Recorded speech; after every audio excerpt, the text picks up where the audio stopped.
Buenos días. Hoy vamos a ver la evaluación de la articulación temporomandibular.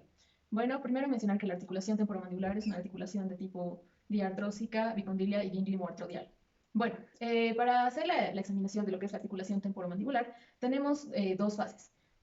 Previo a esto, mencionar que la articulación se realiza una valoración de todo el complejo que se llamaría no solo articulación temporomandibular, sino complejo Napier. ¿Qué quiere decir esto? Que involucra tanto los músculos masticadores, el temporal, el massetero, y de forma menos o indirecta los deltoideos, interno y externo.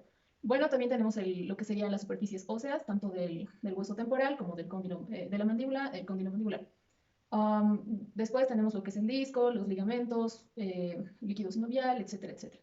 Bueno, para empezar, lo que es la examinación, se realiza inicialmente una observación, que van a ser dos partes, una parte estática y una funcional para la evaluación. Entonces, la primera es la estática, donde primero debemos ver la posición del paciente. El paciente debe estar en una posición sentado de forma recta, es decir, perpendicular al piso, todo el eje del cuerpo, de lo que sería el tórax y su cabeza, deben estar rectos. Y luego de esto también el paciente debe estar mirando hacia el frente. Podemos tomar de referencia lo que es, si se puede ver de este lado, el plano de Frankfurt, que este plano debería estar paralelo al piso. Que tomamos la referencia de lo que es el trago, la parte media del trago al punto suborbital. Entonces este punto de acá nos da la referencia que debe estar perpendicular y aquí ya tenemos que la cabeza del paciente está en una posición correcta. Luego de esto, una vez que ya hemos determinado que tenemos una posición correcta, pasamos a lo que es la observación. Como decía, estática no va a haber ningún movimiento. Entonces aquí nos posicionamos de frente al paciente y realizamos una observación. En este caso debemos ser bastante minuciosos viendo el lado derecho como el lado izquierdo y también, sobre todo esto, porque bueno, por tercios también podría ser, pero nos vamos a enfocar más viendo ambos lados, donde tenemos que ver si hay algún tipo de abultamiento, si hay una reducción en el tamaño, una alteración en el tamaño una diferencia de tamaño entre izquierda y derecha, tanto de los cachetes o a nivel del ángulo mandibular. Entonces, bueno, primero hacemos esa observación, vemos, somos bastante exhaustivos. Entonces observamos y podemos ver que el lado derecho de la paciente presenta un ligero aumento de volumen. Entonces, bueno, al observar esto, vamos a realizar los siguientes pasos para ver qué podría estar generando esta alteración, esta ligera alteración. Seguimos por lo que es realizarle una anamnesis a la paciente. Primero, preguntarle si ha recibido algún tipo de... Si ha utilizado ortodoncia. ¿Has utilizado ortodoncia en algún punto? Sí, ¿A qué edad has utilizado ortodoncia? desde los 13 hasta los 15. ¿Ya? ¿Alguna vez has recibido algún golpe a nivel mandibular, izquierdo, derecho o de forma frontal que haya sido muy traumático, muy fuerte? En la mandíbula, no, pero sí aquí arriba.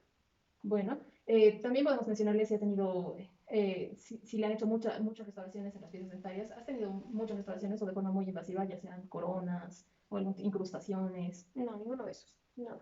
Bueno, en este caso se hace ese tipo de preguntas para ver si puede haber una alteración, ya sea por la ortodoncia, que indica que se le ha hecho dos veces. Entonces esto podemos verlo con los parámetros que vamos a tomar más adelante, ya sea la guía incisiva, o la guía canina, etcétera, que nos van a guiar a ver si ha habido una alteración, que esto repercute de forma directa en lo que es la articulación temporomandibular. Igual el tema de las caídas es muy importante porque puede haber lesionado algún área, ya sea muscular o ya de forma directa lo que es la articulación y poder tener una alteración, ya sea en la forma funcional, dinámica de la articulación o también de manera estática. Bueno, de forma estática también lo que debemos realizar es lo que es la palpación estática, que primero, lo primero en evaluar va a ser el complejo muscular. Entonces nos ponemos de frente al paciente y primero podemos hacer una palpación bimanual y bidigital o en el caso del temporal puede ser multidigital, que vamos desde la parte de la inserción del tendón del temporal, que está en la apófisis coronoides, hacia sus haces que se disponen de manera anterior, media y posterior. En esta palpación debemos buscar si existe algún tipo de abultamiento, si existe alguna diferencia entre el lado izquierdo y el derecho, también buscar lo que es puntos de dolor, por eso hay que hacer una presión bastante fuerte, para buscar también puntos de gatillo.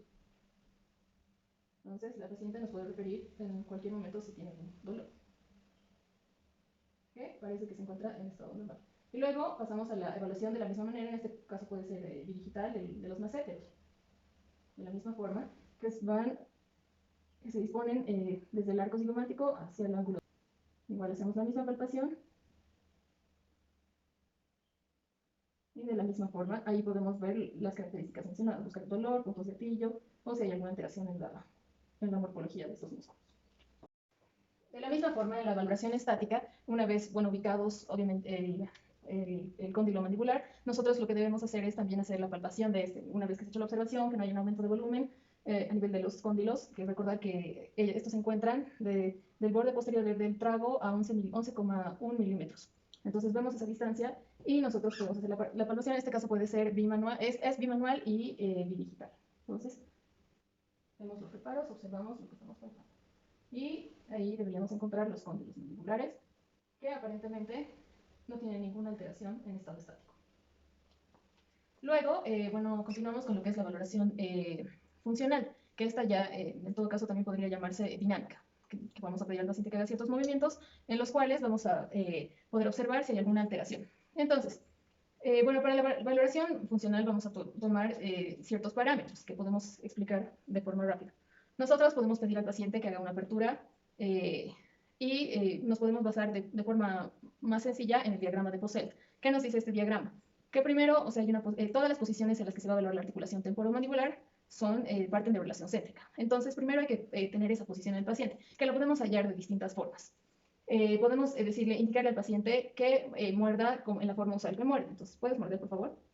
Esa podría ser una forma. Pero si no estamos seguros de que está llevando a relación céntrica, podemos tomar otros auxiliares o otros métodos, como decirle al paciente, por favor, ¿puede tragar saliva?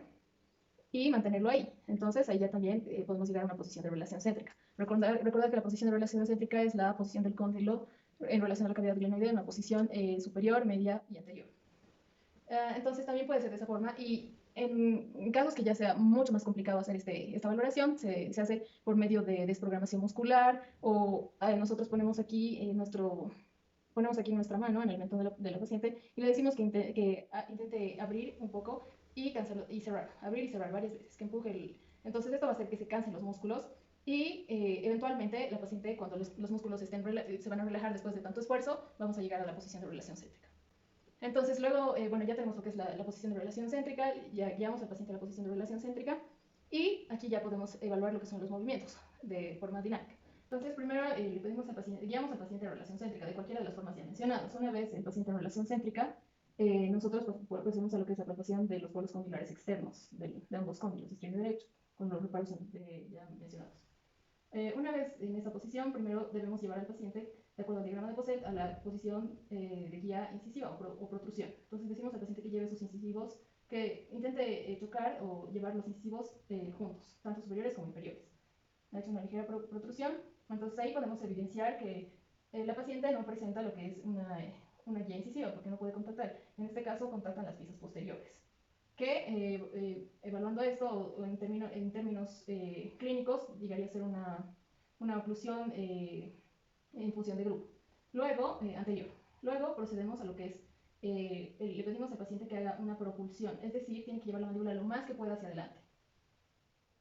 Muy bien, entonces ahí igual, ya esa es la parte máxima que puede desplazar la mandíbula hacia adelante. Aquí podemos evaluar que no tiene un movimiento amplio, entonces ahí podemos ver cierto grado de alteración, no tiene un movimiento amplio hacia adelante o haciendo el movimiento de propulsión. Luego le pedimos al paciente que vuelva a la posición de propulsión y haga, que abra su boca. Esta es una apertura mínima. Y ahora le pedimos al paciente, que aquí ya podemos ver el desplazamiento que tienen los cóndilos a nivel izquierdo y derecho. Y ahora le pedimos al paciente que haga la apertura máxima. Entonces aquí recordar que la articulación en esta posición va de arriba hacia abajo y de atrás hacia adelante. Bueno, continuando, el paciente se encuentra en la apertura máxima y aquí nosotros debemos ver si el nivel de apertura que tiene el paciente. Como es una apertura máxima, en mujeres puede llegar a los 35 milímetros o 4 dedos. Podemos ver aquí que se encuentra de forma reducida porque llegarían a ingresar solo 3 dedos. Igual podemos hacer la medida que nos indica que está en 30 milímetros. Entonces tiene una ligera disminución de la apertura. Luego de esto, el paciente se encuentra en la apertura máxima y aquí ya le pedimos que realice el cierre. Procedemos a decirle al paciente que abra en la apertura máxima, es decir, lo máximo que puede abrir y cerrar unas 3 veces. Esto para ver si existe alguna desviación o deflexión. Entendiendo que desviación es cuando hay una apertura, el cóndilo sale de la cavidad glenoidea y no regresa, se desvía totalmente al cierre. Y al cierre puede irse al centro y volver o ir desde esa desviación a un cambio de posición, una deflexión, que es cuando hay una apertura donde hay un cambio de posición, pero vuelve a la posición inicial y cierra. Entonces, por favor, puedes abrir y cerrar a la apertura máxima y cerrar varias veces. Abre, cierra, abre, cierra. Bueno, podemos observar que hay una ligera deflexión. Esto por medio, obviamente, por la palpación, igual podemos sentir que los cóndilos, sobre todo el del lado derecho, se mueve de esta forma. Entonces, es una deflexión ya que vuelve a su misma posición. Luego de esto pasamos a lo que es los movimientos de lateralidad, donde al paciente le pedimos que, bueno, esté en parte de relación céntrica, ya habíamos mencionado esa posición, y que intente llevar el canino con el canino o llevar la mandíbula hacia un lado y hacia el otro. Ahí podemos evidenciar que la paciente tampoco presenta lo que es una guía canina, porque no hay contacto de esas piezas, o no hay un contacto correcto, ya que deberían contar cúspide del canino con cúspide del canino. A lo contrario, hay contacto de los premolares y en este nivel no hay contacto de las piezas posteriores, que igual vendría a ser una función de grupo porque están los premolares contactando antes que el canino. De la misma forma, por el otro lado, aquí podemos mencionar que igual no hay contacto del canino con el otro canino, hay contacto de premolares y en el lado de no trabajo hay ausencia de contacto. Entonces tendría función de grupo en izquierda y derecha, que es cuando no hay un contacto de solo caninos, ya que solo deberían contactar los caninos y en las partes posteriores ausencia de contacto de piezas. Entonces aquí podríamos mencionar que bueno, la paciente carece de lo que es una oclusión mutuamente protegida. El paciente posicionar en relación céntrica, ya por cualquiera de los métodos mencionados. Luego palpamos lo que es el polo condilar externo a 11,1 milímetros del trago y le pedimos al paciente que intente llevar raspando los dientes y choque canino con canino, a la izquierda y a la derecha. Una vez más, por favor. Ahora a la izquierda, ya. Ya. Bueno, aquí mencionar que hemos logrado detectar lo que es una alteración, ya que al hacer lateralidad hacia el lado derecho, es decir, el lado de trabajo hacia el lado derecho, notamos que, bueno, en la parte izquierda, que sería el lado de no trabajo, nuestros dedos deberían introducirse, es decir, debería haber como que una desocupación o un movimiento del cóndilo hacia la parte media. En este caso no se lleva de forma óptima o la paciente no logra llevar de forma óptima el cóndilo a la parte media, ocasionando que hacia el lado de trabajo no haya tampoco una salida del cóndilo a la parte. Finalmente, luego de haber hecho inspección y palpación y haber determinado ciertas características que presenta la articulación, vamos a proceder a lo que es la auscultación de la articulación, tanto del lado izquierdo como del lado derecho. Esto debe realizarse en lo que es apertura y cierre. Bueno, primero ya habíamos mencionado cómo realizar, entonces en este caso le pedimos a la posicionamos lo que es la membrana del estetoscopio a la altura de lo que es el cóndilo, palpamos y le pedimos a la paciente que abra a lo máximo que pueda y que cierre. Una vez más. Y de la misma forma realizamos con el lado izquierdo. Palpamos y ubicamos la posición del polo condilar externo y le pedimos a la paciente que abra y cierre.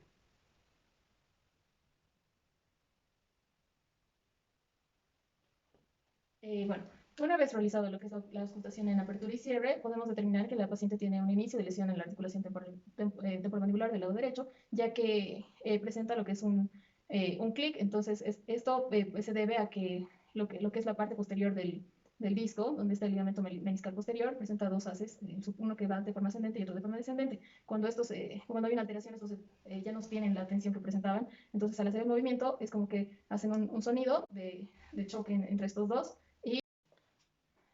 Bueno, y habiendo realizado todos estos exámenes semiológicos de inspección de forma inicial, palpación y la auscultación de la articulación, podemos mencionar que la paciente tiene una alteración a nivel muscular. Cuando hicimos la palpación, primero ha sido de forma estática y luego funcional, que hemos visto que a nivel funcional, cuando hacía los movimientos de como introducción de la mandíbula en el maxilar de forma como que presiona, haciendo presión, podemos determinar que el macetero del lado izquierdo presentaba una hipertonicidad en relación al temporal del lado derecho. Entonces, esto podría ser identificado como lo que es una cocontracción protectora, que estos músculos están compensando una alteración. Y también podemos mencionar que la paciente presenta lo que es una dislocación del disco articular, pues una lesión inicial con reducción, es decir, que vuelve a su posición el disco. Bueno, en base a esto tenemos lo que es un diagnóstico presuntivo, es decir, que nosotros tenemos que solicitarle a la paciente ciertos exámenes complementarios para confirmar este diagnóstico y que se pueda tratar de la mejor forma. Gracias.